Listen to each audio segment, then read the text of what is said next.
Hey, good morning, guys. I thought I would just give you a view of the winter wonderland that Wisconsin woke up to this morning. Look at how low those branches are hanging on that tree. It's like a 3D effect.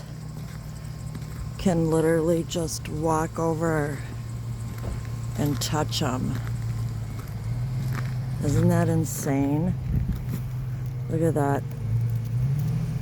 Because it's so wet and heavy. That's like ice on there. Yeah.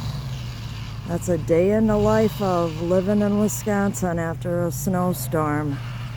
Have a great day, guys. Bye.